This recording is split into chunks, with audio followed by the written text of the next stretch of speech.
My name is Molefi Kete Asante. I'm professor and chair of the Department of African American Studies. Actually, we are now the Department of Africology and African American Studies at Temple University. I am also the founding editor of the Journal of Black Studies. My field of interest over the last 30 years has been Afrocentric education, Afrocentric concepts, ideas, and philosophy. Let me start by telling you why this is important and also the origin of this idea.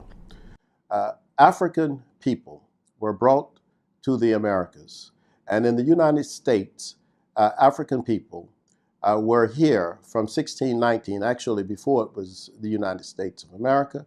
We were here from 1619 as indentured servants and then as enslaved people until 1865. We were enslaved, consequently, 246 years. We have only been free, technically, for 151 years. So we were enslaved almost 100 years longer than we have been free. But during the period of our enslavement, African people were dislocated psychologically, dislocated economically, dislocated culturally, dislocated linguistically. We were, in effect, moved completely off of our own terms. And by being moved off of our own terms, we were decentered. The narratives of our lives were not our narratives. They were the narratives of Europeans. They were the narratives of white people. We participated in those narratives because our own narratives have been basically destroyed, decentered, dislocated, confused. And so consequently, the effect of this is confusion for the African population. Not only confusion for the African population, but after 1865, there were no people who came together and said, okay, perhaps black people, the 4 million Africans who are freed, maybe there should be some process by which we look at what has happened, a debriefing of the 246 years, some possible way of examining what has happened to African people in terms of culture, in terms of history, in terms of psychology, in terms of spirituality. What's been the result of 246 years of this dislocation? So since we were not debriefed, and since we didn't have any one to process this for us, what happened was a degree of insanity. And in my judgment, this degree of insanity was best seen in the educational system, because the educational system was not designed for African people. The educational system in America was designed for white people. And it was designed essentially to create a situation where those who bought into a European system of education.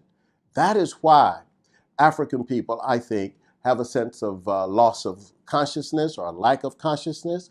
That is why sometimes you see confusion where African people have no understanding of their own history. That is why we see ourselves often on the margins of European history and culture, not in the center of our own story. That is why we ask questions that have nothing to do with the reality of our historical ancestral lineage. For example, if you ask an African person to start with anything in terms of knowledge and history and culture, they normally will give you the European answer, that the Greeks started everything, when we know that the Greeks were very young in human history.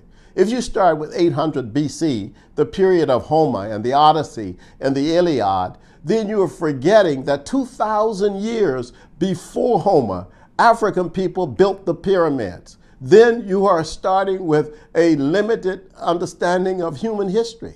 If you forget geometry, if you forget philosophy, if you forget architecture, if you forget theology, if you forget politics, all of these fields that were started in Africa along the Nile Valley, with the Nile Valley civilizations, long before they were ever in Greece. How do you account for people being sane? You can't be sane if you believe that, because in effect what you're doing is believing something that is false. And if you follow that false track, then what happens is that you're miseducated. That is why Carter G. Woodson in 1933 wrote a book called The Miseducation of the Negro, because he understood precisely what we understand as Afrocentric educators. And I've worked with school districts, many school districts all across the country, and I still work with school districts and trying to teach teachers how to teach African American children. And you teach African American children like you teach any children normally, and that is you start from where they are. You start with their own history, their own culture. If you go to Japan and you start talking about mathematics in Japan, you start with Japanese students and their history and mathematics. If you start talking with them about history, you start with them with their own history. But with African Americans, we are the only people, I think, where the educational experience doesn't begin with us. Our educational experience, whatever it is, if we talk about literature, it normally doesn't start with the African literary experience. So we've got to come back to that, and that's why it's important to have Afrocentric education, because we change the narrative, we change the story, we make the African person the center of his or her own story. If we don't do that, we continue to teach what I believe to be a history, a understanding of information and knowledge, and that really puts African people on the outside of their own story. And that is, to me, a very destructive force in American society. And that's why I've always called for a recentering of information. If you talk to me about the Constitutional Convention, I want to know, what did the black people think who were serving in the kitchen when Thomas Jefferson was in that room? What did they say about Mr. Jefferson? What did they overhear? If I want to know the black people who built the White House and the U.S. Capitol building with their labor, I want to know what conversations you imagine they had when they were doing this. I mean, there are other stories. I want to know the story of York when you tell me about Lewis and Clark. I want to know what did York say? What was he thinking? And we have some of this information in the diaries that have been written. And it's extremely important that we never forget that Afrocentric education is fundamental for us to have a true multicultural education. If we don't have Afrocentric education, then all we do is to repeat white education.